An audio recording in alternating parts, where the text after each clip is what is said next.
자, 그러면 지금부터 시작하도록 하겠습니다. 자, 오늘은 이것만은 좀 알았으면 좋겠다 라는 그거를 이제 정리하는 날이라고 보시면 되고요. 그리고 다음 주부터는 이제 문과 위주로 설명회를 하고, 그리고 논술 전형 다 끝난 다음에 이제 교과 전형 할 때는 다시 문이과 통합으로 하고, 그 다음에 종합 전형 할 때 다시 문이과 통합으로 하고, 그리고 이제 이과 논술 전형은 이제 유단석 선생님이 수학 문제를 조금 보여드리고 설명해 드리기 때문에 이과 논술 전형은 한 두세 번 정도 따로 하고 이런 식으로 하도록 하겠습니다. 그래서 혹시 자연계 어머님 오셨나요? 자연계, 네, 자연계 어머님들은 오늘 들으시고 다음 주는 오시지 마세요. 그리고 저희가 자연계 설명회는 따로 또 안내해 드리도록 하겠습니다. 네, 꼭 알아야 될 거 두 가지. 올해 핫이슈는 두 가지다. 인문계 확률 통계하면은 큰일 난다. 이거 확률 통계 하지 마라. 이거 하나랑, 그다음에 자연계 과탐하지 말고 사탐해라. 상위권은 의대 가려면은 부산대 의대 논술 전형 뚫어라. 이게 그 올해 입시에서 꼭 알아야 될 세 가지 키 포인트라고 하시면 되겠습니다. 다시 한번요. 키 포인트 하나, 인문계 확률 통계 절대로 하지 마라. 이게 키 포인트예요. 무조건 미적분해라. 이게 키 포인트 1. 그다음에 자연계 그 과탐하지 말고 사탐해라. 이게 키 포인트 2. 그다음 키 포인트 3. 상위권 의대 갈 정도의 성적이 나오는 상위권 학생이다라고 하면 논술 전형, 부산대 논술 전형을 해라. 이게 키포인트 3개. 요 세 가지를 오늘 설명하고 마무리 짓도록 하겠습니다. 자, 확률 통계를 하면 안 됩니다. 인문계 먼저 인문계부터 얘기할게요. 자, 오늘 나눠드린 자료를 좀 보시면 확률 통계를 하면 안 된다 1번 돼 있죠? 네, 거기에 표를 좀 보시겠습니까? 이 표는 저희 수학 선생님이 자료를 다 해서 수학적으로 다 분석을 해서 주신 표입니다. 표에서 자 1등급이에요. 1등급이 100%부터 96%까지잖아요. 근데 그 옆에 퍼센트에 해당하는 표준 점수가 있고 그 옆에 원점수가 있어요. 확률 통계를 하면 확률 통계 원점수 100점이면 네, 표준 점수 137점이고 100분이 98%를 받는다. 이런 거고요. 그 다음에 미적분을 했을 때 100점을 받으면 표준 점수가 148점이 나오고 100분위가 100%가 나온다. 뭐 이런 이야기입니다. 되겠죠? 네. 그러면 이제 1등급 컷을 볼까요? 1등급 컷은 96%죠. 그 96%에서 표준 점수는 133점이고 확률 통계는 이 점수를 받기 위해서 93점 내지는 또는 94점을 받으면 됩니다. 그런데 미적분은 81점 내지는 85점을 받으면 돼요. 거의 뭐 그 몇 점이 차이 나는 거죠? 많게는 13점에서 적게는 7점이 차이 나는 거죠. 7점에서 13점 원점수 기준으로 차이 나는 거죠. 자, 그 다음에 2등급 컷은 89%가 컷이죠. 그래서 89% 100분위에 표준 점수가 126점이 나오는데 확률 통계를 하면 원점수 83에서 85를 받아야 되고 미적분은 72에서 79점을 받아야 되는 것이죠. 그러니까 많게는 13점 차이가 나고 적게는 4점 차이가 나는 거죠. 그 다음에 이제 3등급 컷을 보면 77%가 3등급 컷이고 확률 통계를 하면 72점에서 75점 받으면 되는데 미적분은 61점에서 70점을 받으면 돼요. 엄청난 손해죠. 확률 통계를 하면. 그래서 요거를 다시 또 조금 더 공식을 저희가 알 필요가 있는데 지금 공식이 어떻게 되냐면은 자, 수원 수투가 이제 공통이잖아요. 이게 공통 과목이고 그 다음에 미적을 선택하든지 또는 확통을 선택을 해야 되잖아요. 이게 선택 과목이잖아요. 네. 이게 74점이고요. 이게 26점입니다. 근데 A라는 학생이 만약에 수원 수투를 해서 받은 점수가 있겠죠. 그 다음에 이제 A라는 학생이 미적을 했다고 칩시다. 미적을 했으면 자기가 받은 미적 점수를 받겠죠. 그 다음에 B라는 학생이 확통을 했다라고 했을 때 B라는 학생이 공통점수 수원 수투를 받고 그 다음에 확통을 해서 점수를 받겠죠. 이렇게 해서 점수를 산정하는 게 아니고요. 이렇게 해서 점수 산정을 하지 않고 여기다가 뭘 더해주냐면 나랑 같이 미적을 한 친구들이 수원수투에서 받은 점수를 다 골라내요. 그러니까 미적분한 아이들을 수원수투 점수에서 미적분한 아이들을 다 골라낸 다음에 미적분을 한 아이들의 수원수투 그 점수의 평균 점수를 4점수로 더해줘요. 그러니까 일종의 팀 점수를 주는 거죠. 그 다음에 마찬가지 확률 통계를 한 아이들이 수원수투에서 받은 평균 점수를 다 골라내가지고 그 점수의 평균 점수를 4점수로 줘요. 근데 문제는 뭐냐면 미적분을 누가 하냐라는 걸 좀 따져봐야죠. 애들이 왜 확률 통계를 합니까? 공부를 잘하는 애들이 이과를 가잖아요. 대부분 학교를 보면 수학을 못해서 분과를 한단 말이에요. 그래서 수학을 못하는 애들이 확률 통계를 하고 수학을 잘하는 애들이 미적을 해요. 그죠? 네. 그러니까 수학을 잘하는 미적분 하는 아이들이 다 미적을 하니까 공부 못하는 애들이 확률 통계를 하니까 이 팀 점수가 당연히 떨어지는 거고 이 팀 점수가 당연히 오르는 거죠. 네, 이렇게 돼요. 그래서 특히나 이제 아이들이 가장 좀 선호하는 의대, 뭐 치의대, 약대 이런 데는 다 미적분을 필수 영역으로 그냥 지정을 해버려요. 필수로 해라 이렇게 지정을 해버리니까 공부 잘하는 애들이 다 미적분을 하는 거죠. 그죠? 네, 그러다 보니 팀 점수가 계속 올라가고 요거는 계속 떨어지죠. 그래서 이제 수학의 극한의 개념을 조금 적용하자면 애들이 그럼 어떻게 반응하는 게 맞겠어요? 수학을 못하더라도 내가 잘하는 척 미적분을 가면 이 높은 점수를 받아서 내 점수가 올라가는 이런 현상이 있겠죠. 네, 그래서 이런 것 때문에 그렇습니다. 그래서 공부 잘하는 아이들이 이과를 가고 또 이과의 상위권 대학교, 의대를 비롯한 뭐 서울대라든지 이런 데는 미적분을 이제 필수 과목으로 지정을 해버리고, 그러니까는 이과에서 상위권 애들은 무조건 수학을 미적분을 해야 되고, 그러니까 공부 잘해서 이과 갔는데 그 중에 더 잘하는 애들은 꼭 미적분을 해야 되는 상황이죠. 네, 그러다 보니 미적분 점수가 올라갈 수밖에 없죠. 이렇게 바뀐 게 작년, 재작년, 그전에 3년 전에 바뀌었거든요. 이때 공식을 딱 분석하니까 이게 무조건 미적분을 해야겠더라고요. 그래서 미적분 하라고 이렇게 얘기를 해도 잘 반응들을 안 하시더라고요. 뭔가가 왜 미적분을 해? 뭐 이런 식으로 반응하고 잘 말이 안 먹히더라고요. 그래서 그 해에 계속 상담을 했거든요. 논술 상담한 게 아니라 애들 오면 계속 미적해라 미적해라 그래서 붙잡아 놓고 얘기를 했는데 저희 학원 재원생이 한 250명 됐다면 그 중에 딱 8명만 미적분을 했어요. 그러니까 제가 250명 상담을 왜 했는지 모르겠어. 그렇죠? 연락 상담했는데 8명만 하고 나머지는 이제 다 확통을 하더라고요. 네, 그랬습니다. 하여튼 그런 식으로 그 수학을 잘하는 아이들이 미적분을 하기 때문에 팀 점수가 높아지는 게 현상이죠. 근데 이제 3번 한번 읽어볼까요? 확률 통계하면 안 된다라고 써놨고 2번 왜 확률 통계하면 점수가 벌어지는가? 네, 같이 읽을게요. 수능 수학 반영 공식을 분석하면 이와 같은 결과는 지극히 당연하다. 그죠? 현재 수능은 내가 받은 점수에 나의 팀 점수를 더해주는 방식인데 나와 같이 확률 통계 또는 미적분을 선택한 사람이 나와 같은 팀이죠.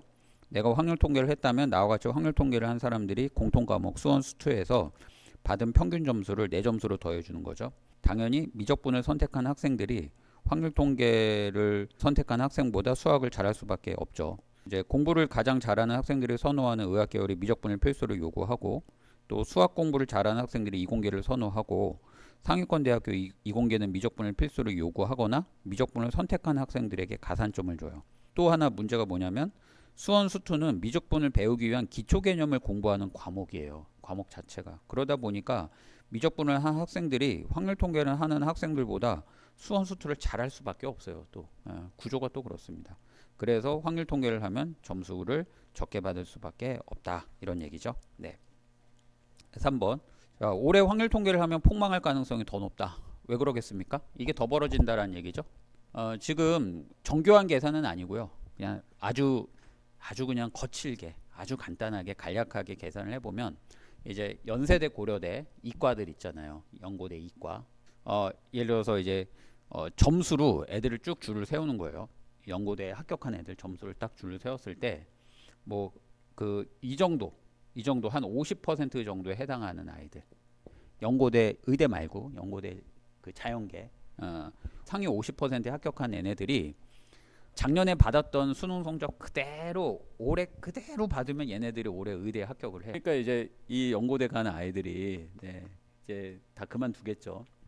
실제로 등록을 많이 안 했대요 올해. 그래서 얘네들이 가고 그다음에 성서광대 같은 경우도 한 상위 30% 정도에 해당하는 아이들, 성대, 한양대 한 상위 30% 정도에 해당하는 아이들이면 이제 또 의대가 가능한 거죠. 그러니까 얘네들이 지금 대기를 하고 있어요. 올해 수능을 보려고. 얘네들이 확률 통계를 하면 확률 통계 선택 점수가 올라갈 텐데 그러면 의대를 못 가니까 다 미적분을 하는 거죠. 그 얘네들이 이 점수를 더 올려버리겠죠, 그죠?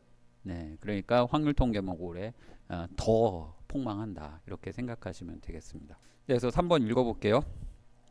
올해 수능에서 미적분 선택자가 더 높은 수학 점수를 받는 현상이 심화될 가능성이 있다. 의대 정원이 확대되어 단순히 숫자만 고려한다면 전년도 연고대 자연계 합격한 약 60%의 학생들이 전년도 수능 성적을 받으면 올해 의대 합격할 가능성이 있다. 연고대뿐만 아니라 성균관대, 한양대 등 상위학과에 합격한 학생들이 의학 진학을 위해 대거 재수를 선택할 가능성이 있다. 이들이 미적분을 할 것이고 미적분 팀 점수를 높여서 미적분과 확률 통계 점수 차를 더 벌릴 수 있다라는 거죠. 네. 그러면 왜 문과 애들은 그렇게 확률 통계를 고집할까? 이게 미스테리기죠, 그죠? 저희 수학 선생님이 이제 공식을 한번 연구를 해봤는데 이제 매년 달라질 수 있어요. 매년 달라질 수 있는데 확률 통계하고 미적분 한 애들이 점수가 같아지는 점수를 찾기 위한 공식을 한번 찾아봤더니 확률 통계를 했을 때 자기가 받은 공통 점수 더하기 자기가 받은 확통 점수에 0.888이 곱해지고요. 기본 점수가 2.9점 정도 주어집니다. 그 다음에 이제 미적분을 한 아이들 같은 경우는 공통 점수에 자신이 선택한 미적분에 1.32 정도 곱해주고 거기다가 기본 점수가 5.0 정도 됩니다.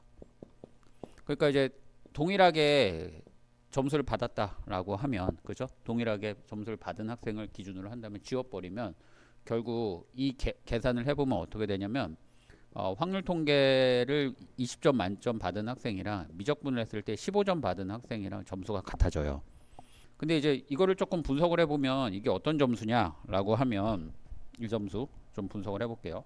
선택이 26점 만점이면 2점짜리 1개, 3점짜리 4개, 4점짜리 3개가 나오거든요. 네. 2점짜리하고 3점짜리 다 맞추면 14점이에요. 그러니까 확률 통계해서 4점짜리 3개 다 맞추는 게 쉬운 일은 아니에요. 왜냐면 그 경우의 수 문제 한 문제는 정말 어렵거든요. 강사님들도 이렇게 그 가끔 답을 봐야 되는 경우도 있어요. 왜냐면 이거는 머리 잠깐 살짝 잘못 생각하면은 못 푸는 문제죠. 그런데 이제 그거를 다 맞췄다라고 가정을 해도 쉬운 문제만 맞추면은 이제 확률 통계 만점자랑 같아지는 거죠. 근데 이제 세 문제니까 잘 찍으면 또 하나 더 맞겠죠. 그러면 만점자보다 훨씬 더 점수가 높아지는 거죠. 확률 통계를 했을 때. 그러니까 이제 요거는 쉽냐? 2점짜리, 3점짜리 이건 굉장히 쉬워요. 이 문제 자체는 2점, 3점짜리는 굉장히 쉽습니다.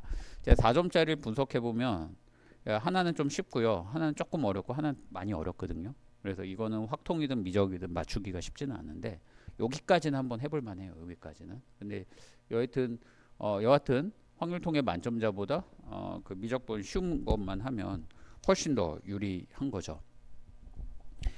그러면 친구들 입장에서 무조건 야씨 미적분에서 쉬운 문제 맞추고 확률 통계 만점 맞아도 그 결과가 똑같네. 그럼 내가 미적분 봐서 한번 실험을 해봐. 이렇게 해서 실험을 해볼 수 있잖아요. 근데 신기하게도 6월달하고 9월달 모의고사는 그런 효과가 없어. 뭐 이 자료는 제가 하나 따로 넣어드렸을 거예요. 아마 A4 용지 백지 자료 보시면 작년에 이제 역대급 현상이 벌어졌는데요. 졸업생들이 엄청나게 들어왔어요. 6월하고 9월 모의고사에. 2003년 11월 고3 보시면 28만 7,502명이 수능에 응시를 했는데 이것에 대비해서 6월 달에는 107%, 그러니까 7% 정도 더 쳤고요. 그 다음에 9월 모의고사는 1% 정도 덜 쳤어요. 재학생들이. 자, 근데 이제 졸업생을 보실래요? 졸업생이 실제 수능에서 15만 7,368명이 들어왔는데 작년에 6월 모의고사에서 7만 5천 명, 그 다음에 9월 모의고사 약 9만 명. 이게 역대급이에요. 가장 많이 친. 최근 들어 거의 뭐 20년 근래에 가장 많은 졸업생들이 그 모의고사를 친 게 이건데 그냥 반 친다라는 거죠. 그죠? 9월 모의고사는 정말 더 역대급이었고 6월 모의고사도 역대급이었는데 한 반 정도 친다라는 거죠. 그럼 이 절반 아이들, 이 시험을 응시하지 않은 절반 아이들의 실력이 어떤 아이들이냐라는 걸 또 생각해 보실 필요가 있어요. 장수생들이 9월 모의고사 못 쳐요. 6월 달에 또 못 치는 아이들이 대학 다니는 아이들 못 쳐요. 6월 모의고사 원서 접수를 4월쯤에 해요.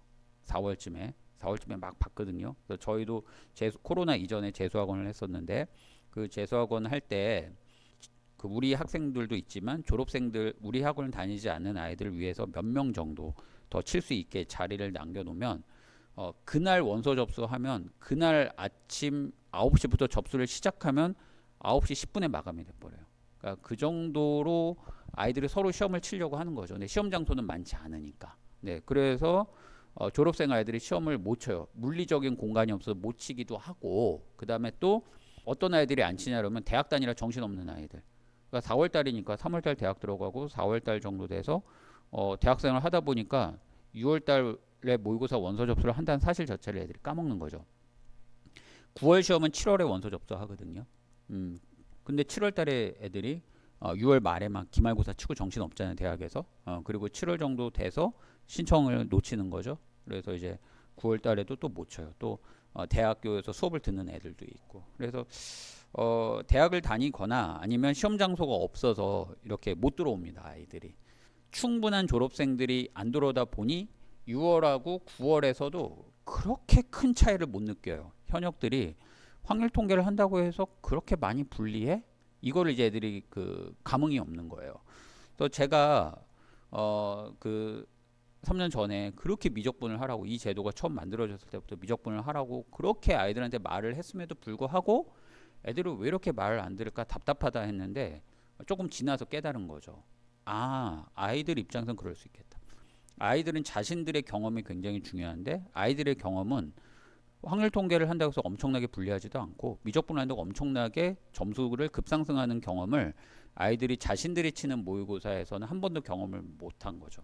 선생님들도 경험하는 거는 3, 4, 7, 10, 6, 9 여기에서 그렇게 극적인 효과가 없으니까 선생님들도 문과를 애들한테 미적분을 왜 하냐 이런 식으로 얘기를 하는 거예요. 미적분을 왜 하냐. 그리고 학원 원장님들도 이 얘기를 하세요. 왜냐, 아까 그 선택 점수가 2점짜리 1개, 3점짜리 4개, 4점짜리 3개가 있다고 했잖아요.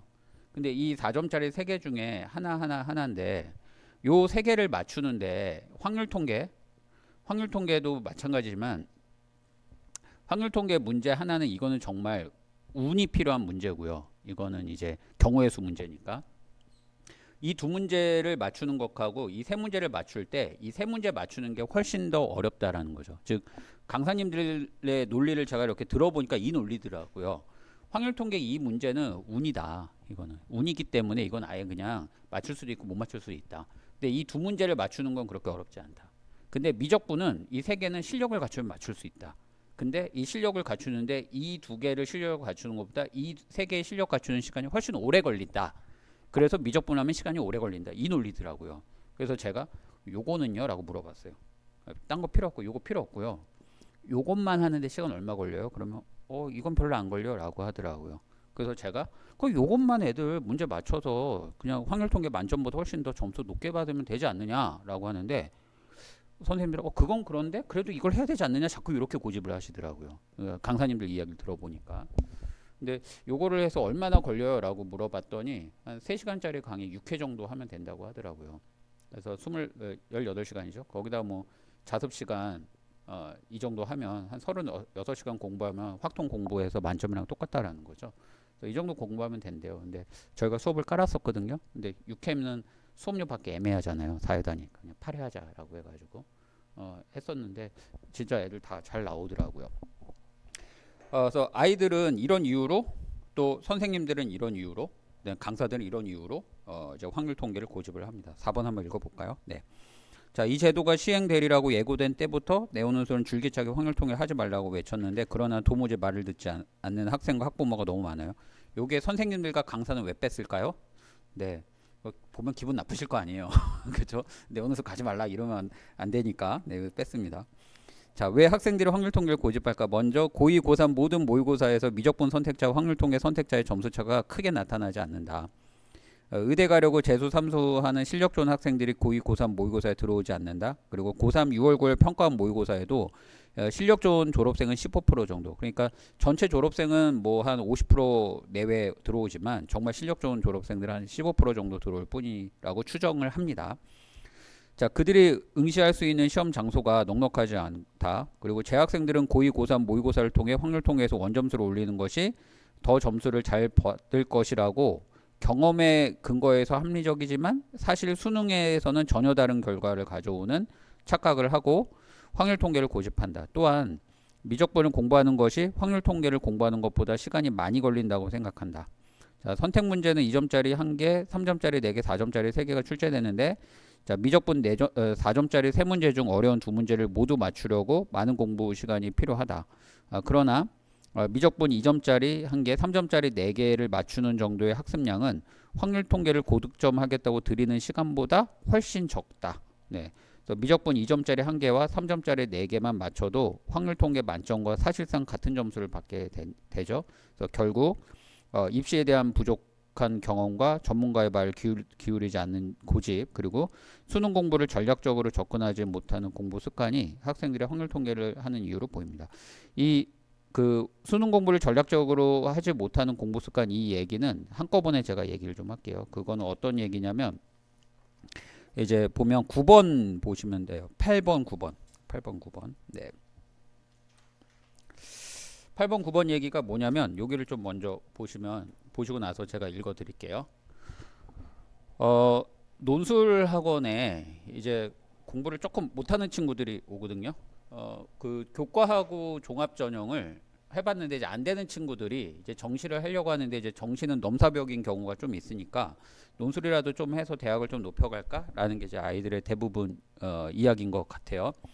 그럼 이제 논술 전형을 했는데, 논술 전형의 보통 수능 최저가 4개 영역 중에서 3개를 합쳐서 6등급부터 8등급 이렇게 나오면 갈 수 있는 대학이 있고, 4개 중에서 2개를 합쳤을 때 뭐 4등급부터 그 7등급 이러면 이제 대학을 대부분 가요. 논술 전형은. 그러니까 무슨 말이냐면, 이게 수능 최저 등급인데, 이제 국어가 있고 영어가 있고 수학이 있고 사회가 있을 때 이 4개 중에서 예를 들어서 내가 국어가 3등급 나오고 영어가 2등급 나오고 수학이 뭐 5등급 나오고 사회가 하나 2등급 나왔다라고 하면 잘 나온 거 3개를 뽑는 거죠. 그러면 요거 2개가 제일 잘 나왔고 그다음에 이거 잘 나왔잖아요. 그래서 이걸 더해주면 4에다 3이니까 3합 7이 되는 거죠. 4개 중에서 3합 7. 뭐 이러면 수능 최저가 3합 7인데, 이제 3합 7을 요구하는 대학이 이제 뭐 부산대라든지 그 다음에 서강대라든지 이런 대학이죠. 그 다음에 이제 3합 8을 요구하는 데가 이제 홍익대라든지 이런 대학이니까 이런 대학교 수능 최저를 충족한 거죠, 이 친구는. 그 다음에 2개를 뽑으면 2합 4가 되는 거죠. 그죠? 2합 4가 되면 이제 거의 웬만큼 다 되죠. 뭐 한국외대라든지 그 다음에 부산대 경영이 3합 7이고 부산대 일반학과가 2합 4고, 네, 그 다음에 이제 건국대가 2합 5, 그 다음에 동국대가 2합 5, 그 다음에 경희대도 2합 5, 뭐 이런 식으로 되는 거죠. 그죠? 네, 이런 식으로 수능 최저를 뽑아서 이제 가요. 근데 이제 문과 아이들이 수학을 못 하잖아요. 그러니까 이제 문과 아이들이 수학을 버려요. 수학을 버리고 영어하고 사탐하고 국어에 집중을 해가지고 이제 논술로 이제 대학을 가겠다라는 전략을 많이 짜요. 그래서 수학을 아예 포기해 버려요. 그러면서 국어, 영어, 사회는 막 난 1등급을 받을 거야라는 이제 배포 큰 꿈을 갖죠. 꿈은 훌륭하죠. 네, 훌륭하지만 여하튼 뭐 될 수도 있겠죠. 근데 수학은 아이들이 아예 그냥 쳐다를 안 봐요. 근데 이제 안타까운 게 뭐냐면, 이제 부산대 정시를 조금 보면 이제 수학이 4등급 이내이면서 이제 국어가 한 2등급, 그 다음에 영어가 2등급, 탐구가 2, 3등급이면 부산대 충분히 가거든요. 그러면 지금 여기에서 봤을 때 이 친구랑 비교했을 때 수학 1등급 정도인 거잖아요. 그죠? 네. 물론 국어도 조금 잘 받아야 되겠지만, 그러면 수학이 4등급이 근데 어렵냐라는 거죠. 수학 4등급이. 수학 4등급이 이게 어렵지가 않아요. 왜냐면 아까 이제 제가 말씀드린 것 중에 뭐가 있냐면 말씀 안 드렸죠 아까. 수학 4등급 컷이 작년 점수로 미적분을 했을 때 몇 점이냐면 51점이고요. 확률 통계를 했을 때 몇 점이냐면 59점이에요. 네, 이렇게 원점수 기준으로 했을 때. 그럼 이 51점이 어떻게 하면 나오는 점수냐라고 하면 2점짜리 공통 문제는 2점짜리가 2개 나오고요. 3점짜리가 10개 나오고 4점짜리가 10개 나오고요. 선택 문제는 2점짜리 1개 나오고 3점짜리 4개 나오고 4점짜리 3개 나오잖아요. 이거는 아까 계속 얘기했잖아요. 그죠? 그러면 2점하고 3점짜리만 맞추면 몇 점이 되죠? 48점이 나와요. 그 열세 문제 한 번으로 찍으면 예, 두 문제는 맞아요. 재수조면 4개까지 맞겠죠. 그죠? 그럼 두 문제 맞으면 8점이에요. 그러면 56점이에요. 그럼 되잖아요. 그죠? 그리고 재수조기 하나 더 맞추면 3등급이 돼요. 그죠? 예, 잘 찍으면. 근데 2점짜리고 3점짜리가 어렵냐라고 하면 2점짜리고 3점짜리가 되게 쉬워요. 이거는 조금만 시간 투자 지금부터 해도 돼요. 지금부터 수학을 포기한 친구여도 지금부터 해도 되는 거죠. 그래서 이 정도 받으면 충분히 4등급이 나와서 부산대를 합격할 수 있는데 친구들이 수학을 그냥 거들떠보지도 않고 안 하려고 하더라고요. 그래서 왜 안 할까? 이게 너무 궁금해서 애들 얘기를 좀 들어봐야 되겠다. 아니 수학 4등급 저 2점짜리 3점짜리 내 지금 고등학교 졸업한 지 지금 30년이 다 돼가서 근해 공식도 생각 안 나서 내가 풀지는 못하겠는데 그래도 얼추 보면 대충 이렇게 하면 풀리는 문제인데 이걸 왜 못하지? 라는 생각이 30년이 지난 저도 답답한 거예요. 내가 풀어도 야 70점은 나오겠다 뭐 이렇게 나오는데 근데 왜 저걸 못할까? 그래서 애들의 얘기를 쫙 들어봤어요. 쫙 들어봤는데 요는 뭐냐? 애들이 다 요즘은 뭘 공부하냐면 부모님 때는 정석 가지고 했잖아요. 그놈의 정석 왜 받는지 모르겠지만 저도 지나고 나서 그놈의 정석을 왜 받는지 모르겠는데 그냥 누나가 보라고 해서 봤는데 결과적으로 별로 좋은 책은 아니었어요. 그런데 지금 애들이 다 뭘 보냐? 지금도 정석을 보는 정신 나간 친구도 있고요. 그 다음에 또 마더텅이라는 책을 봐요. 마더텅. 친구들 알죠? 입다만해요 책이. 근데 그 책이 A3야.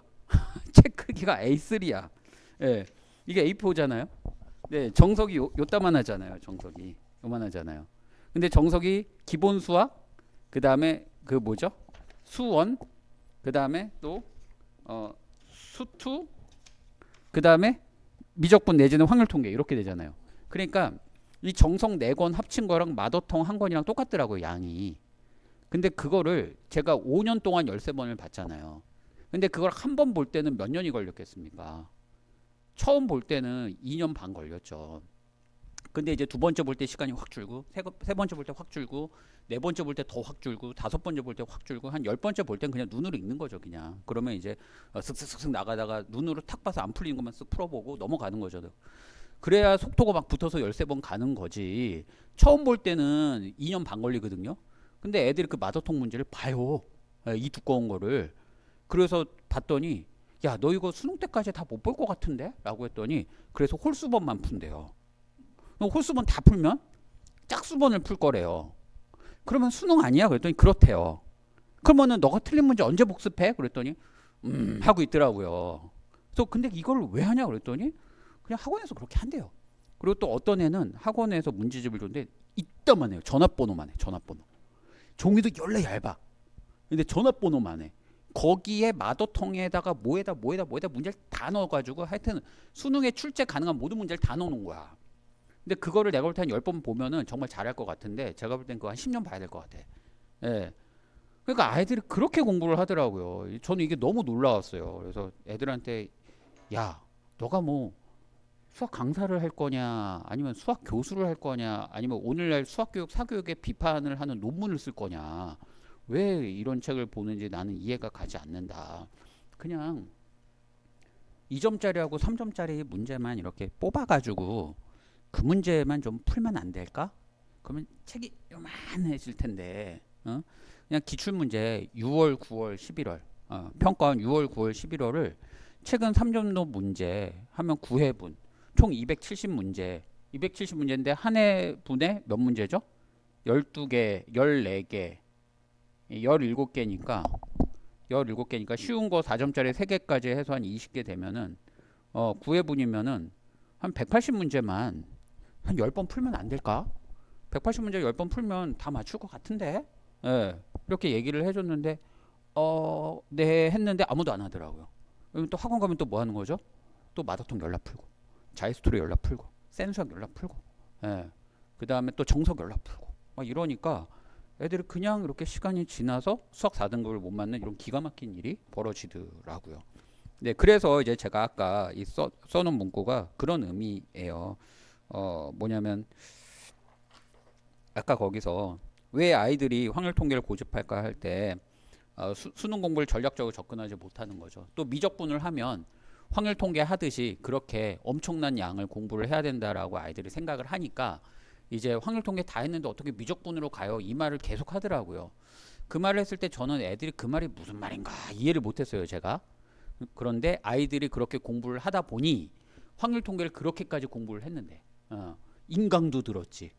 그 다음에 그 기출문제집도 풀었지. 그 다음에 또 다른 책도 풀었지. 학원도 다녔지. 이래서 내가 확률 통계를 이따만큼 공부했는데 미적분으로 전환하면 또 그따만큼 공부할 시간이 없다. 그러면 국어하고 영어하고 탐구 공부할 시간이 없어서 괜히 미적분 하다가 나머지 과목을 다 못하게 된다라는 게 아이들의 말이었더라고요. 근데 그렇지가 않다. 2점짜리고 3점짜리만 찍어서 풀면 수학은 절대 이렇게 목표를 해서 논술로 들어갈 친구들은 논술도 해야 되고 국어 영어 탐구에서 완벽한 등급을 받아야 되기 때문에 수학 공부가 일주일에 그 8시간 이상 넘어가면 안 돼요. 총 공부 시간이. 그러니까 하루에 한 1시간 반에서 2시간 이상 공부하면 안 돼요. 그러면은 구멍 나게 돼 있어요. 그래서 수학은 최소한 줄여서 해야 된다. 그러려면 그냥 2점짜리 3점짜리만 해라. 그러면 논술 전형 떨어져도 부산대 충분히 갈 수 있다. 이렇게 생각하시면 되겠습니다. 자, 그래서 그거 읽고 그 다음에 이과로 넘어갈게요. 그게 그 얘기가 어디 있냐면 8번, 9번. 네, 한번 읽어볼게요. 자, 수능 수학 4등급이어도 부산대 간다. 네. 자, 인문계 학생들 중 수학을 포기하고 국어 영어 탐구만 공부해서 수시로 논술 전형을 도전하고 떨어지면 정시로 갈 수 있는 대학을 가겠다고 생각하는 학생들이 많다. 그러나 수학을 하지 않는 것은 위험하다. 대부분 논술 전형의 수능 최저 등급은 2합 4에서 6, 3합 6에서 8이다. 자, 국어 3등급, 영어 2등급, 탐구한 과목 2등급, 고3 때 바짝 공부해도 나올 수 있는 등급이다. 여기에 수학 4등급을 받는다면 부산대 정시도 충분히 도전해 볼 수 있다. 자, 미적분을 한다면 수학 4등급 역시 고3 때 바짝 공부해도 받을 수 있다. 전년도 수능 수학 결과를 보면 4등급 컷 원점수는 미적분 51점, 확률 통계 59점으로 추측된다. 미적분 51점은 다음과 같이 받을 수 있다. 자, 수능 수학 배점을 보면 2점짜리 3개, 3점짜리 14개, 4점짜리 13개가 출제된다. 2점짜리와 3점짜리는 단기간 공부해도 쉽게 맞출 수 있는 문제들이다. 이를 모두 맞추면 48점이 되고 4점짜리 13문제를 한 번으로 찍으면 확률적으로 1개에서 3개를 맞출 수 있다. 참고로 주관식은 마이너스 1, 0, 1 중에 잘 찍으면 하나는 또 맞죠. 네. 그 다음에 충분히 4등급을 받을 수 있습니다. 자, 9번. 왜 수학 4등급을 받지 못할까? 자, 위와 같이 하면 쉽게 4등급을 받고 수시로 부산대 떨어져도 정시로 부산대 도전해 볼 수 있는데 왜 수학을 포기하거나 수학 공부하고 실제 수능에서 4등급을 받지 못할까?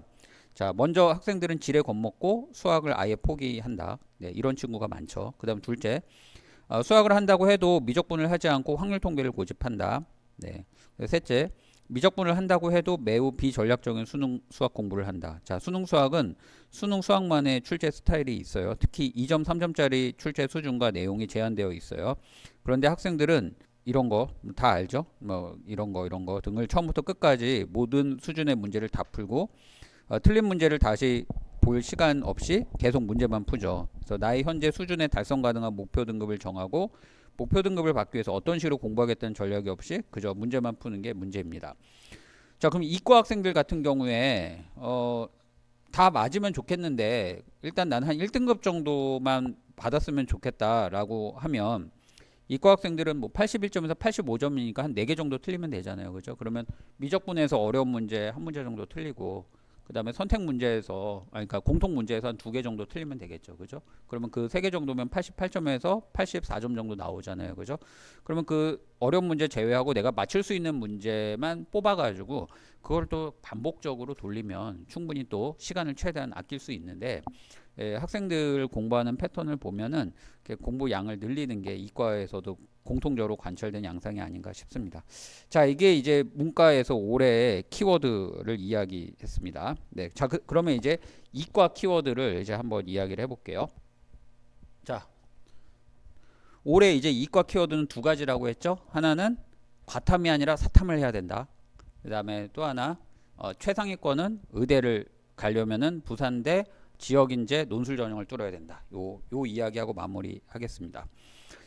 자, 이게 무슨 얘기냐면, 자, 단 제한이 있습니다. 지금부터 하는 얘기는 그 서울대, 그다음에 연고대, 그다음에 부산대, 경북대를 안 가고 성대, 서강대, 한양대, 중대, 이화여대, 외대, 경희대, 건국대, 동국대 이 정도만 가도 나는 만족이다라는 학생들을 위한 이야기예요. 그리고 그 이상을 희망하는 아이들, 그 이상 대학을 희망하는 아이들은 이제 그러니까 서울대, 연고대겠죠. 이 정도 희망하는 아이들은 사실상 정시로 그 정도를 가면 수시로 부산의대 논술이 가능해요. 그래서 이런 상위권 아이들은 과탐을 해야 될 것이고요. 즉 다시 정시 서울대, 연대, 고대로 자연계를 가려고 하는 자연계를 가려는 아이들은 실제로 이 정도 성적을 받으면 수시 부산대 의대 등을 논술 전형으로 가능해요. 실제로. 네. 그러니까 이 친구들은 그냥 과탐을 하셔야 돼요. 이 친구는 그냥 과탐을 해야 된다. 이렇게 정리하시면 되고요. 만약에 정시로 그냥 성대부터 성한 서강 중앙 경희 이화 그다음에 건국 동국 이 정도를 가겠다라는 친구들 이 친구들은 과탐을 하면 안 되고 사탐을 해라 이겁니다. 네. 왜 그런지 하나씩 설명드리도록 하겠습니다.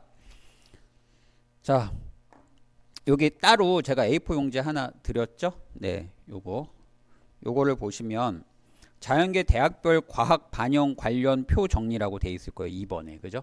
네, 이걸 보는 방법은 서울대는 수시, 정시 모두 과학 써 있잖아요. 여기는 자연계 모집 단위를 가려면 수시든 정시든 무조건 과학을 응시해야 돼요. 그러니까 과학 탐구를 응시해야 돼요. 네. 그 다음에 연세대는 수시는 과학을 응시해야 되지만 정시는 사탐을 해도 상관없어요. 네. 근데 고려대도 수시, 정시 모두 과학이에요.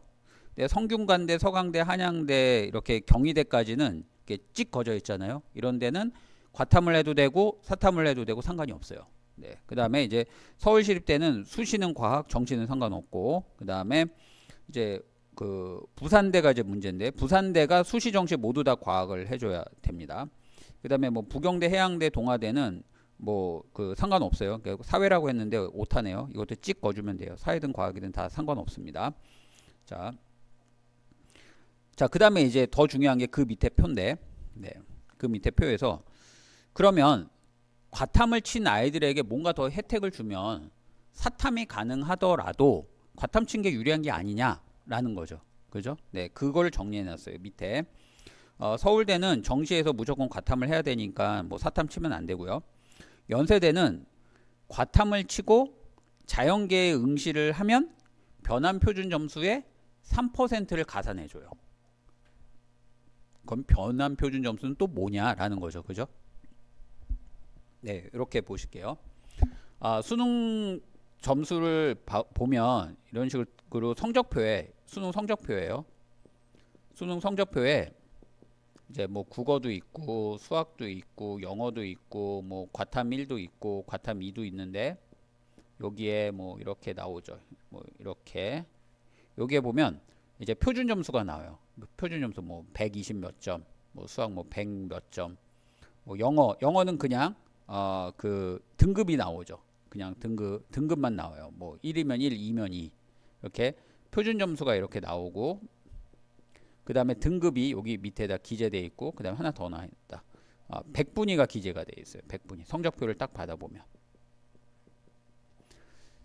근데 이제 문제는 뭐냐면 과학하고 사탐 같은 경우는 작년 같은 경우에 생활과 윤리를 선택했는데 2점짜리 하나 틀리면 3등급이 나와요. 2점짜리 하나 틀리면 3등급이 나와요. 그러니까 만점이 1등급 컷이에요. 만점이 1등급 컷. 그 다음에 2점 딱 틀리면 2등급 얻고 그리고 바로 3등급이 뜬단 말이에요. 근데 또 어떤 거는 했더니 그 생활과 윤리는 만점을 받아도 96%인데 어떤 과목은 만점을 받았더니 100%고 또 예전에 아랍어 같은 경우 예전에 아랍어 같은 경우는 그 만점 받을 필요도 없이 원점수 40점만 받아도 100분이 99%가 뜨고 표준 점수가 거의 뭐 80 몇 점이 나와. 근데 나머지 사탐은 표준 점수 해봤자 60 몇 점밖에 안 나와. 만점을 받아도. 그러니까 표준 점수를 그냥 반영하면 좀 불리하잖아요. 내가 어떤 과목을 선택하느냐에 따라서 막 점수가 막 심할 때는 막 5점, 6점씩 차이가 나는데 정시가 얼마나 살벌진 영역이냐면 소수점 넷째짜리에서 승부가 나요. 소수점 넷째짜리에서 승부가 나는데 내가 어떤 과목을 선택했느냐에 따라서 표준 점수가 막 4, 5점이 왔다 갔다 해. 이러면 대학이 바뀌는 점수거든요. 그러니 대학들이 표준 점수를 이렇게 변환해줘요. 어떻게 변환해주냐? 대부분 대학들이 과목에 상관없이 이 100분위 지표를 가지고 사용해요.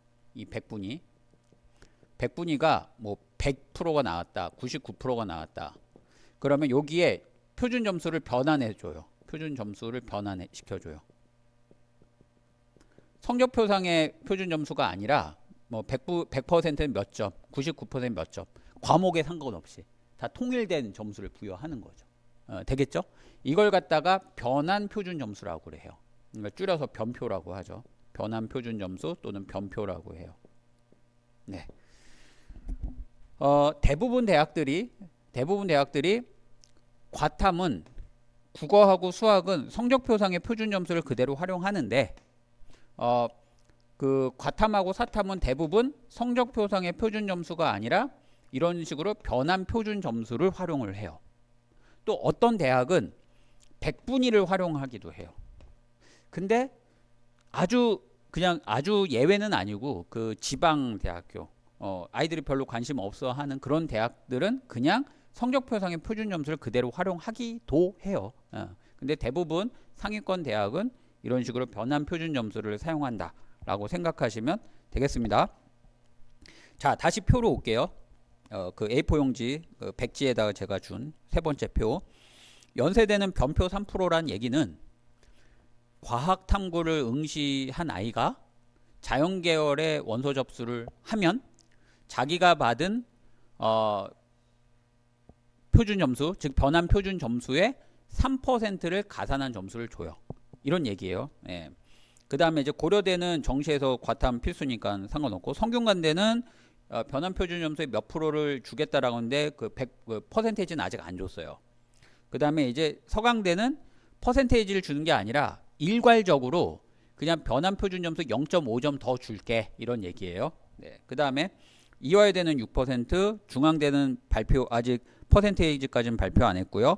경희대가 4%, 서울시립대가 7%, 건국대 아직 퍼센테이지는 발표 안 했고요. 동국대 3%, 그 다음에 부경대는 100분위를 반영하고 그 다음에 3% 가산해 주고요. 해양대는 그냥 성적표상의 표준 점수를 반영하고 10%를 반영을 해줘요. 자, 이러니까 얼핏 보기에는 야, 사탐을 하는 것보다 과탐을 해서 가산점 받는 게 훨씬 유리하지 않아? 라고 생각이 들겠죠. 그죠? 근데 그 속사정을 다시 이렇게 파고 들어가면 사탐이 유리해요. 왜냐?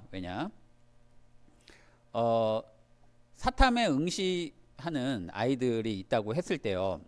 과탐을 응시하는 아이들이 한 20만 명 된다고, 또는 25만 명 된다고 가정을 하십시다.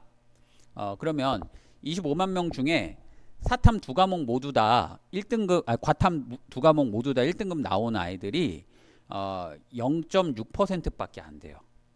그러니까 과학 1, 2를 받은 아이들이 0.6%. 그 다음에 과학 두 개 다 2, 2를 받은 애들이 4.8%인가 밖에 안 돼요. 그러면 25만 명 중에 4%면은 만 명인가요? 네, 10,000명 정도만 2를 받은 아이들이에요. 한 15,000명 칩시다. 근데 의대 정원이 얼마죠? 네, 의대 정원이 정시에서 늘어난 것까지 하면 3,000명 조금 더 될 것 같거든요. 그러니까 수시 2월 인원까지 뽑으면 한 4,000명 정도 뽑을 가능성이 있어요. 의대 정원 자체는 지금 뭐 한 2,000명 늘어났지만 뭐 대부분 수시에서 뽑잖아요. 그러면 정시로 넘어오고 수시에서 못 뽑은 인원을 정시로해서 뽑는데 그 인원까지 했을 때 올해 한 4,000명 정도 의대를 뽑는다라고 정시에서 가정했을 때 평균 경쟁률을 5대1을 곱하면 2만 명이에요.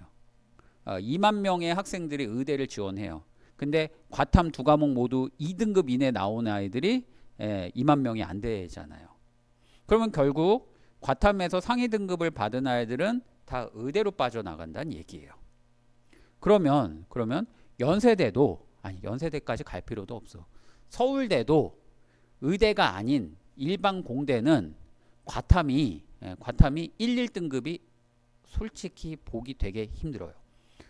대부분이 2, 2등급에서 2, 3등급 정도 돼요. 2, 2등급 정도. 연고대도 마찬가지예요. 근데 연고대는 조금 덜 해요. 왜 그러죠? 서울대는 과탐 2 응시자의 가산점을 부여해줘요. 근데 연고대는 과탐 2 응시자의 가산점이 없어요.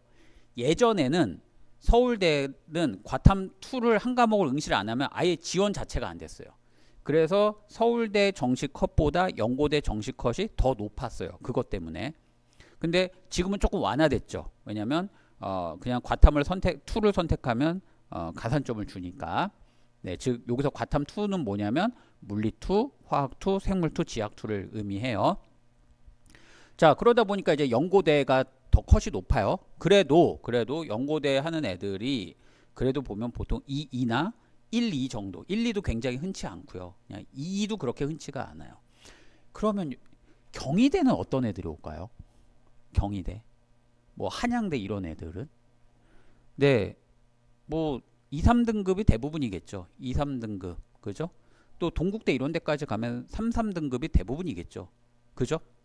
근데 사탐은요? 사탐은 경희대까지 가려면 1, 1등급 아니면 1, 2등급이어야 돼요.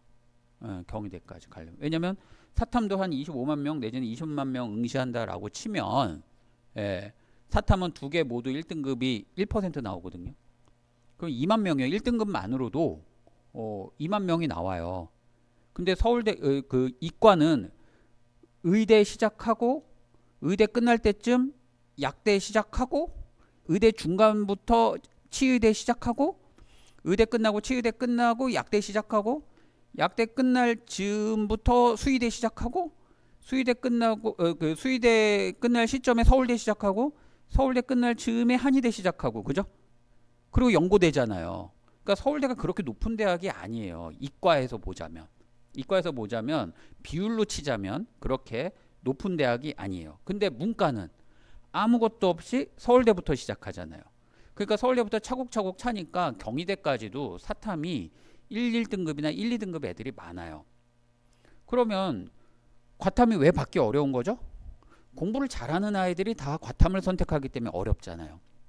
근데 내가 의대 자원이 아니다. 그리고 내가 연고대까지는 쉽지 않겠다. 왜냐면 연고대를 누가 가냐면 의대를 가려다 떨어진 애들이 연고대 이과를 가거든요. 그러니까 쉽지 않다라고 하면 그러면 나는 그냥 뭐 성서강대만 가도 난 참 감사한 일이다라고 하는 친구들은 과탐하지 말고 사탐을 하면 사탐하는 애들 의대 같은 귀신 같은 애들 없다고요. 그리고 사탐은 과탐에 비해서 공부 분량이 4분의 1 정도밖에 안 돼요. 훨씬 적어요.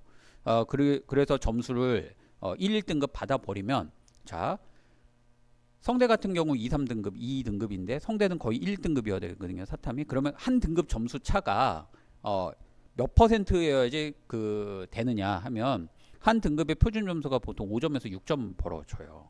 한 등급당 표준 점수 5점에서 6점 벌어지니까 뭐 60점하고 50점 비교하면 그 점수 차가 12% 벌어지잖아요. 그러니까 7% 가산점을 줘도 사탐이 우세한 거예요. 10% 가산점을 줘도 사탐이랑 삐까삐까 해줘요. 비스무리해줘요. 근데 10%까지 주는 대학은 없어요. 해양대 있지 않느냐라고 하죠. 해양대는 과탐 몇 등급 애들이 가죠? 5등급, 6등급 이런 애들이 가요. 근데 사탐은 3등급까지는 그렇게 힘들지가 않거든요. 그러니까 2등급 차이가 나요. 해양대는 10% 줘도 사탐 애들은 월등하게 우수해요. 네, 그러니 이과 아이들 같은 경우는 과탐을 하기보단 사탐을 하는 게 엄청 유리하다. 이렇게 생각하시면 되겠습니다.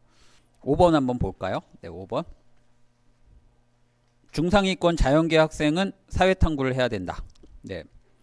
자, 2025학년도부터 사탐을 응시하는 학생도 수시 정시에서 자연계열에 지원할 수 있다. 그러나 한마디만 더 할게요.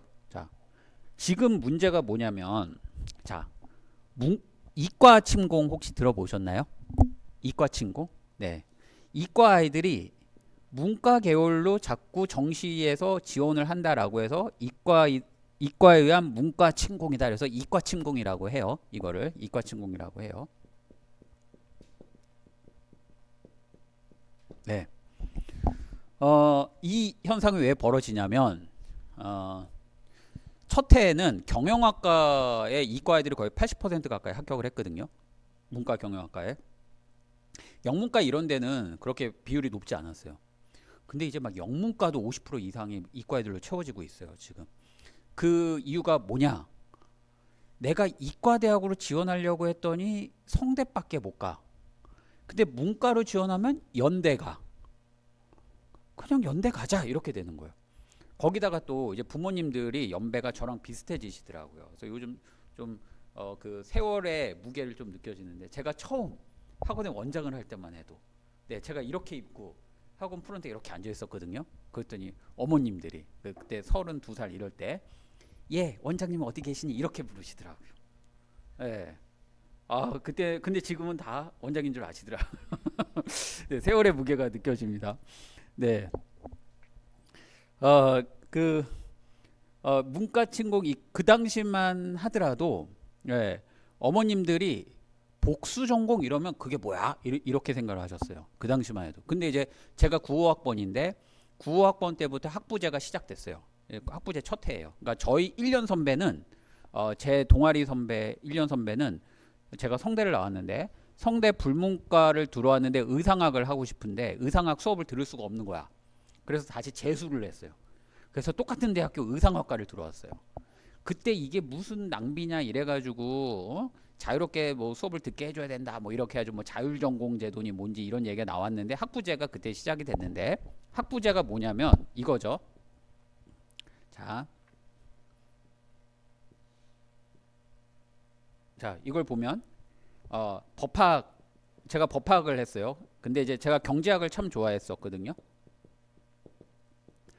자, 그런데 교양 필수라는 과목이 있고 대학교에, 그 다음에 그 전공 선택이라는 과목이 있고 전공 필수라는 과목이 있잖아요. 대학교 가면. 근데 이제 교양에 제가 나온 대학은 교양은 뭐 유학 사상도 있고요. 뭐 영어 강독도 있고 국어 강독도 있어요. 이런 게 33학점인가 그랬던 걸로 기억해요. 아니 35학점인가? 35학점이었던 것 같아요. 네. 35학점이었던 것 같아요. 그다음에 이제 전공 필수로 또 35학점인가 들어야 돼요. 뭐 저희는 뭐 민법 총칙, 뭐 형법 총론 1, 2, 뭐 채권법, 뭐 물권법 이런 식으로 전공 필수를 들어야 되고, 전공 선택은 그냥 아무거나 들으면 돼요. 아무거나. 근데 저는 이렇게 교양을 듣고요. 전공 필수를 듣고 전공 선택으로 경제학 수업을 들었어요. 경제 관련 수업을 들었어요. 뭐 그 미시경제학 1, 미시경제학 2, 노동경제학 뭐 이런 식으로 들었거든요. 그랬더니 경제학과 입장에서 보자니 이 교양은 어차피 학과마다 공통이에요. 그죠? 그 다음에 내가 법학과에서 전공 선택으로 들은 과목이 경제학과에서는 전공 필수야. 그리고 법학과에서 전공 필수로 들은 게 경제학과에서는 전공 선택이야. 그래서 법학과 졸업증과 경제학과 졸업증을 같이 주는 거예요. 이게 학부제잖아요. 네. 그러니까 이과 애들이 야씨 문과 공부 그거 겁나 쉬워. 그럼 뭐하러 힘들게 지금 내가 재료공학과를 가고 싶은데 점수가 안 돼. 재료공학과를 가려니 성대밖에 안 돼. 연대는 못 가. 근데 그냥 연세대 영문과 가면 영문과 가서 그냥 어차피 교양 똑같고 전공 필수 영어 조금만 듣고 이 35학점 해봤자 한 학기에 3학점이면 8학기 들으면 그 24학점 나오고 11학점 나오면 이거는 계절학기에 해주는 많이 듣는 전공 필수는 계절학기 몇 개 좀 이수하고 이러면 야 한 학기에 한 과목만 들으면 영문과 수업 들으면 나 재료공학 공부할 수 있네. 라고 이제 머리가 도는 거죠. 그러면 이제 들어가서 그냥 재료공학을 공부를 하는 거야, 아이들이. 그러니까 이런 식으로 학부제가 되니까 이과 애들이 굳이 성대 가느니 연대를 가자 이렇게 돼서 연대 영문과 뭐 이런 데를 가버리는 거예요. 이게 문과 침공인데 이게 왜 발생하느냐라고 하면 이게 왜 발생하냐면 첫째가 아니라 무조건이죠. 수학 때문에 그런 거죠. 수학에서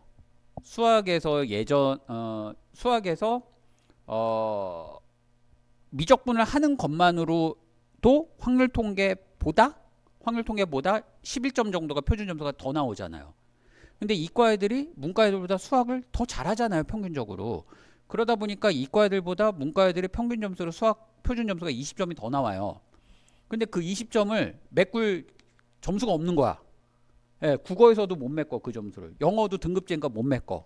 근데 사회탐구는 반영 비율이 적어. 못 메꿔. 그러니까 이과 침공이 막 심화되는 거죠. 그죠? 그리고 여기서 우리 머리를 하나 더 쓰자고요. 머리를. 이과 대학을 갈 건데 혹시나 만일의 사태를 대비해서 내가 이과 침공을 하기 위해서 이과인데 사탐을 해버리면, 자, 문과에서 그러니까 사회탐구를 응시한 애가 문과 계열에 지원하려면 표준 점수 몇 퍼센트 가산점을 받겠습니까? 연세대는 변환 표준 3% 가산점을 받잖아요. 근데 과탐은 사탐보다 점수 받기가 힘들죠. 근데 문과로 지원을 한다라고 했을 때 어쩌죠? 문과들보다 사회탐구 점수도 적은데 가산점도 못 받아. 그죠? 그러니까 이과 침공하기가 불편해. 예, 이해되셨죠? 즉 전략이 뭐예요? 미적분에 사탐을 해서 이과를 한번 해보고,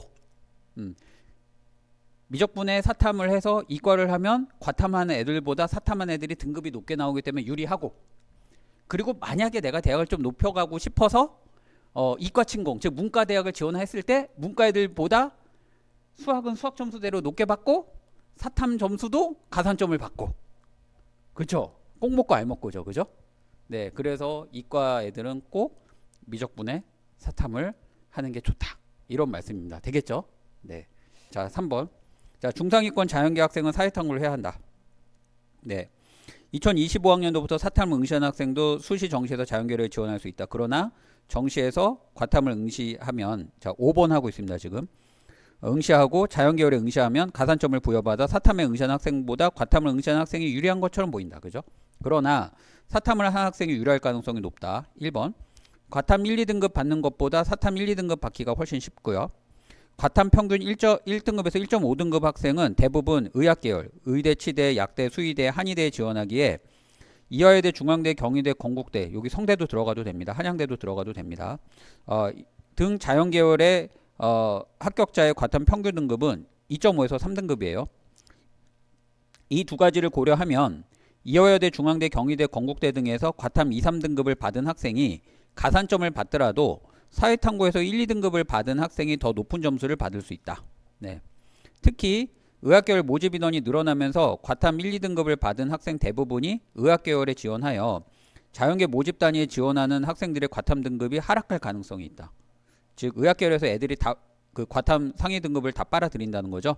자, 그리하여 과탐을 하여 가산점을 받는 것보다 사탐을 하여 높은 등급을 받는 것이 더 유리할 수 있다. 자, 물론 의학계열, 의대, 치대, 약대, 수의대, 한의대와 서울대, 그 다음에 연세대, 고려대, 부산대, 경북대 등을 지원하는 학생은 과탐을 해야 되겠죠. 네, 그러니까 그 연세대 정시를 지원하는 애들은 사탐해도 되고요. 네, 자, 위 대학들은 과탐을 필수로 지정했기 때문에 그렇습니다. 자, 그 다음에 이제 하나 더, 그 다음에 이제 요거 할게요. 한꺼번에 할게요. 뭘 하냐면 6번하고 7번을 한꺼번에 할게요. 자, 올해 자연계 논술 전형은 최대 9멍이다. 네, 최대 9멍이다. 제가 조금 불안한 게 뭐냐면 저희 아들이 지금 고등학교 2학년이거든요. 요즘 조금 후회를 하는 게 사법시험을 1년 일찍 더 그만두고 결혼을 1년 더 일찍 해서 아이를 1년 더 일찍 낳았으면 얼마나 좋았을까. 왜냐면 올해 고3이 자연계 논술 전형의 최대 9멍인 해입니다. 자, 왜 그런지 말씀을 드릴게요. 자연계 논술 전형이 지금 수학만 출제되거든요. 과학 출제되는 데는 거의 다 없습니다. 지금 수학만 출제되는데 연세대, 고려대, 성대, 서강대, 한양대, 중앙대, 이대, 경희대, 서울시립대, 그 다음에 건국대, 그 다음에 홍익대, 그 다음에 건국대, 동국대, 그 다음에 부산대, 그 다음에 경북대. 자, 수학이 출제되는데 이 대학들은 미적분도 출제되고요, 확률통계도 출제되고요, 기하도 출제가 돼요. 그리고 이 대학은 미적분하고 기하가 출제되고요, 이 대학은요 미적분하고 확률통계가 출제되고요, 이 대학은요 미적분만 출제돼요. 논술에서 논술 전형에서. 자, 생각을 한번 해보시겠어요? 생각을. 논술을 누가 하죠? 논술을 교과 전형하고 종합 전형이 안 되는 애들이 하겠죠. 그러니까 교과 전형하고 종합 전형, 이과에서 교과 종합 전형으로 서울권 대학을 가는 애들이 한 학교당 한 4명에서 6명 정도 돼요. 예. 그러면 4명에서 6명밖에 안 되지만 평균 경쟁률을 한 2대1에서 3대1 치면 전교 한 20등까지는 논술을 안 하려고 해요. 아이들이 교과하고 종합으로 갈 수 있다고 생각하기 때문에. 그러면 전교 20등 밖에 아이들이 논술을 하는데 얘네들 중에 어떤 애가 미적분, 확률통계, 기하 이 3과목 수학을 다 할까요? 안 하겠죠. 그죠? 학교 가서 찾아보세요. 미적분하고 기하고 확률통계를 하는 애들이 한 명이라도 있는지. 지지난주에 해운대고 다니는 애가 이제 논술로 부산대를 가겠다 이렇게 왔어요. 그래서 왔는데, 야, 너네 학교에 그렇게 해운대고가 공부를 잘하잖아요. 그렇게 공부를 잘하는데 미적분, 기하, 확률통계 다 하는 애 있어요? 했더니 있대요. 누구야? 그랬더니 걔네는 이제 미적분, 기하, 확률통계가 내신 과목이기 때문에 내신으로 가려고 하는 애들은 한대요. 근데 아무도 안 한대요. 그 애들에는. 그래서 야, 그럼 대박이다. 올해 부산대 의대 논술 전형 그래서 구멍인 거야. 뭐 이렇게 얘기를 했는데 뭐냐면 아무도 안 해요. 아무도. 그러다 보니 예, 논술은 실력이 좋은 애들이 가는 게 아니에요. 실력이 좋은 애들이 가는 대학이 있어요. 어디일까요? 당연히 여기겠죠. 왜냐면 미적분만 하니까. 수능이 미적분만 하잖아요, 지금. 그죠? 그러니까 미적분을 잘한 애들은 경북대 갈 수 있어요. 왜냐면 수능 출제 범위랑 논술 출제 범위랑 똑같으니까. 근데 수능 출제 범위는 지금 이거야. 근데 논술에선 이게 나와. 그죠? 그러니까 얼토당토 안 한 경우가 많이 발생해요, 지금. 저희 아들이 지금 고2거든요. 사탐해요. 근데 지금 수학을 다 시키고 있어요. 미적분도 시키고 기하도 시키고 확률통계도 다 시켜요. 왜 그러죠? 아무리 봐도 논술 전형 말고는 얘는 답이 없어. 근데 좀 불안해. 왜 불안하냐면 지금 이제 3년 전에 이제 그 4년 전에 학생들은 수학 가형, 수학 나형을 나눠서 시험을 봤고요. 시험을 나눠서 친 아이들, 수학 가형 아이들의 응시 범위가 미적분, 기하, 확률통계였어요.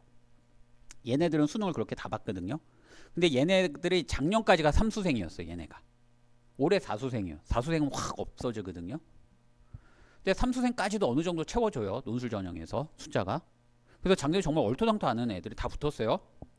근데 올해 대학들이 미적분, 기하, 확률통계 다 출제를 해놓고 무슨 생각을 할까? 저는 이게 살짝 지금 걱정이에요. 야, 하나도 못 푼다. 이 대학들이 이렇게 판단을 하면, 야, 기하하고 확률통계 냈더니 야, 이거 하나도 못 푼다. 아이고. 그래서 애들이 겁먹고 논술 전형 응시 안 하면 어쩌냐. 야, 그냥 미적분으로도 충분히 변별해낼 수 있으니까 야, 미적분만 내자. 이래 버리면 그러면 이제 정말 수학 잘하는 애들이 붙을 거 아니야. 근데 작년에는 얼마 정도 상수생들이 버텨줬기 때문에 기하도 잘 푸네, 확률통계도 잘 푸네 이랬는데 올해 이제 고3들이 가서 칠 수 있는 모든 개판을 다 치고 올 거 아니에요. 기하고 확통 다 백지내고 올 거 아니야. 그죠? 그럼 이제 우리 아들 칠 때 혹시 미적분만 치는 거 아니야? 라는 게 약간 요즘 걱정이에요. 약간. 이래서 이제 삶의 타이밍이구나 진짜. 1년도 내 고시를 빨리 접고, 그죠? 1년도 결혼 일찍 해서 딱 올해 고3이 됐으면 너무 좋은 해인데. 그래서 제발 1년만 더 대학들이 자 올해는 이상한 해야 내년도 한 번 더 해보자 해서 제발 내년에도 기하하고 확률 통계를 꼭 출제해 주기를 저는 마음속으로 굉장히 간절히 바라고 있어요. 간절히 바라고 있습니다. 자 그래서 그 말이에요. 6번 네. 자 그래서 올해 논술 전형이 대박입니다 하라고 했더니 또 뭐라고 말씀하시냐, 과학고 애들이 논술 전형을 한다 뭐 이런 또 헛소문이 퍼졌어요. 그래서 제가 그래서 과학고 그 선생님들한 교장 선생님한테 물어봤거든요. 과학고에 지금 교장 선생님 계신데 물어봤어요. 논술 전형 아무도 안 한대요. 그분도 입시를 되게 많이 하시는 분이거든요. 근데 애들이 논술 안 한대요. 그리고 또 어떤 그 과학고 졸업생은 와가지고 자기네 학교의 그 부장 아니 그 진로 담당 그 진학 담당 부장님이 논술은 쳐다도 보지 말라고 학부모 설명해서 막 얘기를 해줬대요. 너무 감사하죠. 그냥 우리 아들 대학 가라고. 네, 모든 선생님들이 다 도움을 주시는 거잖아요. 그죠? 6번 한번 읽겠습니다. 연세대, 고려대, 성균관대, 한양대, 서강대 등 네, 여기 있습니다. 물. 네. 다시요. 연세대, 고려대, 성대, 한양대, 서강대 등 상위권 대학은 논술 전형으로 적잖은 인원을 선발합니다. 자연계 논술 문제를 보면 미적분, 기하, 확률 통계가 모두 출제된다. 그러나 2022학년도부터 수능 수학이 선택 과목 체제로 바뀌면서 일반고 자연계 학생들이 미적분만 공부할 뿐 확률 통계, 기하를 공부하지 않는다. 2021년까지 수능을 쳤던 학생들은 수학 가형을 응시했고 수학 가형에서 미적분, 기하, 확률 통계가 모두 출제되었다. 이런 학생들이 2025학년도 그러니까 올해죠. 2024학년 이 학년에는 사수생이 되어서 입시에서 대부분 사라진다. 그리하여 자연계 논술 전형에서 출제되는 미적분, 확률 통계, 기하를 모두 공부하고 논술 전형에 응시하는 학생은 극소수로 추측된다. 자, 입시는 전략적 사고가 필요하다. 내가 잘하는 것도 중요하지만 나와 같이 경쟁하는 사람이 누구인지 확인해 보면 성공 가능성을 점쳐볼 수 있다. 일반고 기준으로 현재 입시에서 공부 잘하는 학생은 교과 전형과 종합 전형을 준비한다. 100명의 학생이 있다면 20명 이내 학생은 교과 종합 전형을 준비한다. 논술 전형은 그 외 학생들 중에 소수가 준비한다. 이런 학생들이 과연 미적분과 기하, 확률 통계도 모두 준비할 것인지 생각해 보라. 실제로 확인해 보면 단 한 명도 없을 수 있죠. 어떤 사람은 과학고 학생들은 미적분, 확률 통계, 기하를 모두 공부해요. 얘네들은 실제로 공부하니 과학고 학생들이 논술 전형에 많이 응시할 것이라고 주장하기도 한다. 그러나 과학고 학생들 중 논술 전형에 지원하는 학생 극소수이고 어떤 과학고는 논술 전형은 아예 쳐다도 보지 말라고 학생과 학부모에게 조언하기도 한다고 합니다. 그리하여 논술 전형이 과학고 학생에게 유리한지조차 과학고 학생도 몰라요. 자, 그렇다면 논술 전형은 누가 준비하는가? 그냥 아무도 준비하지 않아요. 반면 논술 전형의 높은 경쟁률은 무엇인가? 네, 원서 접수할 때 원서 6장을 써야 하는데 교과 종합 전형 안 될 것 같으니까 그냥 논술 전형에 원서를 던지듯이 넣어요. 그래서 원서 접수하고 수능 2개월 앞두고 논술을 하라고 달려드는 게 지금 자연계 논술 전형의 현상이에요. 그러니까 얘네들이 기하 모르죠. 확률 통계 모르죠. 네, 이게 문제입니다. 그렇기 때문에 부산대, 의대를 논술 전형으로 뚫어야 돼요. 네, 부산대. 그렇기 때문에. 자, 부산대, 의대에 한번 지역인재 전형을 살펴볼게요. 지역인재 전형은 뭐냐면 지역인재 전형은 부산, 울산, 경남 지역에서 고등학교를 나온 학생만 지원할 수 있어요. 네, 이게 지역인재 전형이에요. 지역인재 전형을 보면 여러분 자료에는 없는데 의예과, 그 다음에 치의예, 한의예, 약학 이렇게 있죠.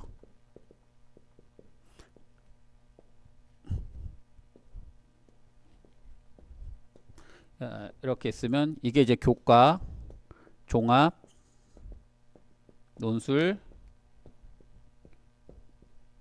정시죠. 네. 보면 네, 교과에서 30명, 지역인재예요. 지역인재. 네, 그다음에 종합에서 30명, 논술에서 15명, 정시에서 22명. 그다음에 치의예가 10명, 14명. 그다음에 안 뽑고 5명. 그다음에 한의예가 5명 안 뽑고 5명 안 뽑고 15명이네요. 그 다음에 약학이 10명, 그 다음에 14명, 10명, 12명. 네, 이런 식으로 뽑습니다. 올해. 근데 의대 정원은 바뀔 거예요. 부산대가 이제 150명에서 200명으로 늘어났거든요. 그 50명 더 늘어났어요. 더 늘어났는데 그 정원을 아직 그 계획안에 반영을 안 했어요. 이제 나중에 나올 텐데 요강 나올 텐데 인원이 아마 조금씩 늘어나겠죠. 그죠? 조금씩 늘어나는데 요거를 전 좀 눈여겨 보셨으면 좋겠어요. 예. 교과하고 종합은 이미 승부 난 거잖아요. 교과하고 종합은 이제 내신 성적이 어느 정도 돼야 되니까 이건 써야 되는데 논술을 누가 쓸까를 조금 생각해 보면 논술을 준비한 애들이 없을 가능성이 매우 많아요. 울산하고 울산, 마산, 창원 이런 진주 이런 쪽이 생활 수준이 되게 높아요. 그러니까 부모님들이 서울을 자꾸 생각하는데 서울에 사실 현금 부자가 없어요. 그냥 내가 집을 샀는데 그냥 집값만 비싸요. 근데 그 집을 팔지도 못해요. 집값 오를까봐. 근데 부산하고 뭐 마산, 경남, 뭐 창원, 울산 뭐 이런데 보니까 현금을 동원하시는 능력이 대단하시더라고요. 근데 이 지역에 문제가 뭐냐면 현금은 있는데 논술 학원이 없어요. 학원이 유지가 되려면 재원생이 한 100명 정도는 돼줘야지 학원이 유지가 돼요. 근데 그 재원생이 100명인데 논술이 한 학교에서 한두 명 다니거든요. 그러면 학교 숫자 자체가 일단 100개 이상이어야지 논술 학원이 그 지역에 한두 개 있을까 말까 해요. 근데 부산 지역에 고등학교가 140개 일반고가 있어요. 144개인가 있어요. 그러니까 부산 지역에 논술 학원이 한 두세 개 정도 있을 수 있는데 울산에 고등학교가 20개인가? 그리고 창원도 뭐 몇 개 안 되고 마산도 몇 개 안 되고 진해도 몇 개 안 되고 지역도 엄청 넓고 그래서 그쪽 지역에 논술 학원이 존재하지가 않아요. 그러니까 인문 논술, 중학생 논술은 존재하는데 또 국어학원에서 살짝 논술을 해주는 학원은 존재하는데 전문 논술 학원은 특히 자연계 논술 학원은 그냥 전무하다고 보시면 돼요. 그러니까 이쪽 지역 아이들이 논술을 공부하고 싶어도 공부할 수 있는 데가 없어요. 없고 부산 지역도 몇 개 안 되고 또 하는 애들 몇 개 안 되고 그러다 보니 수도권 애들은 논술을 많이 한단 말이에요. 부산 지역은 부산대고 경북대만 논술을 치지만 서울에는 그 대학이 수도권에 있는 대학 거의 30개 대학이 논술을 치니까 수도권에 논술을 많이 하거든요. 근데 문제는 뭐예요? 그 수도권에서 논술을 많이 하는 그 많은 학생들이 부산대 논술 전형에 못 써요. 지역인재 전형이라서. 그러니까 논술을 공부하고 싶어도 공부할 수 없는 이 지역의 아이들이 논술로 뽑는데 더군다나 의대 가는 애들은 정시냐 내신파냐 두 가지로 나는데 정시는 뭐예요? 부산 의대가 점수가 엄청나게 높아요. 뭐 지금 다 서울의대 준비하는 애들이 한 문제 실수해서 부산의대 가는 거지 얘네들이 원래 부산의대를 목표로 했던 애들이 부산의대를 가는 게 아니에요. 다 한 문제 싸움이에요. 지금 애들. 그러다 보니 얘네들은 정말 피 터지게 공부하는 애들이기 때문에 과목을 많이 늘리지 않아요. 딱 그것만 해버려요. 그리고 수학을 미적분을 하다 보니까 얘네도 기하를 안 하는 거야. 근데 부산대 논술 시험도 기하야. 그러니까 수능 최저 등급 3합4잖아요. 3합4. 예. 수학 1등급에 영어 1등급에 국어 2등급. 이렇게 맞추면 되겠죠? 탐구는 왜 안 되냐? 탐구는 2개 평균이에요. 탐구는 2개 평균인데 탐구 2개 평균 2등급은 4점 몇 %밖에 안 되잖아요. 근데 국어 2등급은 11%까지 되니까 훨씬 유리하겠죠? 그래서 이렇게 맞추고 논술을 쓰면 그럼 이 정도 맞추면은 그 의대 가냐? 못 가요. 못 가요. 의대 못 가요. 이거는 정시로 한 성대 한양대 갈까 말까예요. 정시로 자연계열 성대 한양대도 갈까 말까요. 못 간다고요. 예. 의대를 갈 일은 죽었나 깨나도 없어요. 그러니까 어떤 애들이 하면 되냐면 이 정도 성적 나와서 정시로 한 성대나 한양대나 한 그 중앙대나 경희대 정도 갈 법한 애들이 미적분 하나 더 해서 기하 하나 해서 논술로 부산대 의대 쓰면 올해 부산대 의대 구멍이다 라는 거죠. 부산대 의대는 구멍이다. 이렇게 보시면 됩니다. 자, 그 이야기를 조금 할게요. 7번. 네. 부산대 의대 정원이 확대되었다. 현 정부는 확대된 정원 중 대부분을 지역인재 전형으로 선발하라고 대학에게 요청하였다. 부산대 의대는 예외적으로 논술 전형을 지역인재 전형으로 운영한다. 부산의대 지역인재 전형은 부산, 울산, 경남 학생들만 지원할 수 있다. 이 지역 학생들이 논술을 하는 경우는 이례적이다. 우선 논술학원 자체가 없다. 논술학원이 운영되려면 100명 이상의 학생이 있어야 한다. 한 학교당 논술 준비하는 학생이 자연계 1명 정도 되니까 100개 이상의 고교가 있어야 한다. 이런 이유로 울산과 경남의 대입 논술을 전문적으로 하는 학원이 없을 가능성이 있다. 수요가 없으니 공급이 없는 거죠. 또한 부산의대 논술 전형에서 미적분과 기하가 출제된다. 의대 정시 입시는 박빙의 승부가 벌어진다. 어떤 같은 과목을 선택했는지 총점이 같아도 어느 과목에서 고득점 했는지에 따라서 당락이 갈리는 정도예요. 그래서 학생들은 최대한 소수의 과목에 많은 시간을 공부하기에 수능 과목이 아닌 기하까지 공부하려고 하지 않습니다. 정시의대를 준비했지만 합격할 만한 점수를 받지 못하고 부산의대 논술시험 보기 일주일 전에 논술학원에 찾아오는 학생들이 많아요. 그러나 기하를 한 학생들이 없어요. 의대를 가겠다고 하는데 이 기막힌 현상을 네오논술은 매년 관찰하죠. 6월 평가 모의고사에서 비교할 때 11월 실제 수능은 모든 과목에서 어려운 문제가 한두 문제가 추가돼서 상위권 학생을 변별해내요. 6월 모의고사 기준으로 국어, 수학, 과학 두 과목 총 4과목에서 2개 이상 틀리는 학생이라면 정시에서 부산대 의대 가능성이 그냥 없다고 하시면 돼요. 없습니다. 그러니까 그렇다면 부산의대 수시 최저 등급 4개 영역 중 3개의 합 4등급을 충족할 수 있으나 국수탐 한 과목, 탐 또 한 과목 총 4과목에서 2개 이상 틀리는 학생이라면 기하를 공부해서 부산대 의대 논술 전형을 도전하는 것이 가능성이 매우 높을 수 있다라는 거죠. 네, 이거로 내용은 마무리하고요. 하나만 이제 광고하고 끝내겠습니다. 뒷페이지 보면 인문논술 창의성 이용해서 자연논술이 있는데 읽어보시고요. 자연논술은 두 번을 합니다. 어떻게 하냐면 토요일 날 한 번 하고요. 그 다음에 기하고 확률통계 수요일 날 한 번 해줍니다. 토요일 일반만 저희가 비용을 받고요. 기하고 확률통계는 무료로 진행을 하고 있습니다. 왜냐하면 기하고 확률통계를 작년에 하라 했더니 아무도 안 하더라고요. 그래서 올해는 논술을 좀 가자 이래서 선생님이 노력봉사하고 계십니다. 그래서 자연계 논술 하시는 분들 관심 가져주시고요. 또 인문계에서 인문수리와 수학 3, 4등급 목표반이 있거든요. 저 이 반 되게 좋아합니다. 이거를 좀 많은 분들이 들어주셨으면 좋겠는데 일단 수학학원을 애들이 다니거나 아예 수학을 포기해서 안 하고 있는 것 같은데 아까 말씀드린 인문논술을 하는 친구들 중에 수학 포기자이거나 수학이 지금 모의고사 기준으로 한 하위 3등급 나오면 실제 수능에서 확률통계를 고집하면 5등급이 나오고 5등급이 나올 텐데 지금 현재 모의고사 기준으로 하위 3등급에서 그 이하 수학 수포자까지를 위한 반입니다. 그래서 미적분을 하고요. 2점짜리 3점짜리만 준비를 해서 그래서 58점에서 64점을 목표로 해보자. 그래서 3에서 4등급을 목표로 하자라는 거죠. 그래서 부산대 이런 데도 한번 정시를 해보자라는 반이고 또 하나 인문술이라는 게 출제가 되거든요. 인문계에서 논술 문제인데 몇 개 대학이 있어요. 연세대, 그 다음에 뭐 중앙대, 건국대, 그 다음에 경희대 뭐 이런 대학에서 인문계인데 수학 문제가 나와요.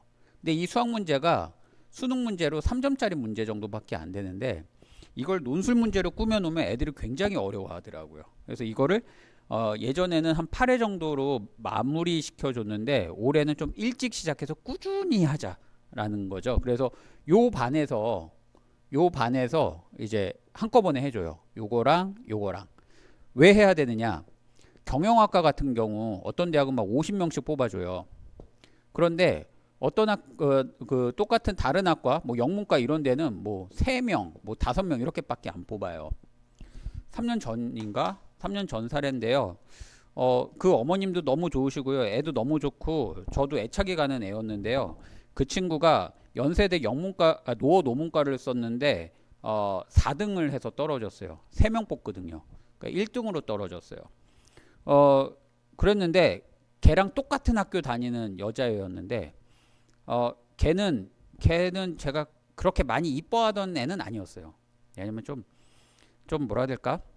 좀 불성실했어. 수업 오는 것도 좀 빠지기도 하고 그래서 좀 열심히 좀 했으면 좋겠는데 막 이랬는데 제가 또 남들 싫은 얘기 잘 못하거든요. 그냥 좀 그랬어요. 그냥 마음으로만 좀 열심히 했으면 좋겠다 이렇게 생각했는데 걔가 정치외교학과 썼거든요. 근데 걔 붙었어요. 정치외교학과는 그때 15명 뽑았거든요. 근데 그때 경영학과를 그 해에 30명인가 25명인가 뽑았거든요. 30명인가 뽑았는데 그 친구가 제가 좋아했던 노문과 4등한 친구가 경영학과를 썼으면 붙었을까 떨어졌을까 이런 생각이 드는 거예요. 왠지 붙지 않았을까? 노문과 4등이랑 경영학과에서 그 25명 뽑으면 24등 정도는 충분히 하지 않았을까? 그래서 무조건 경영학과 쓰라고 합니다. 논술 전형 저는. 그래서 저희 학원 합격자 보면 다 과가 다 좋아요. 뭐 경영 다 이런데요. 왜냐면 많이 뽑으니까. 그러려면은 이게 필요해요. 네, 그래서 좀 꾸준히 해서 붙자라는 거죠. 요반 좀 관심 가져주시면 좋겠습니다. 네, 이걸로 마무리하겠습니다.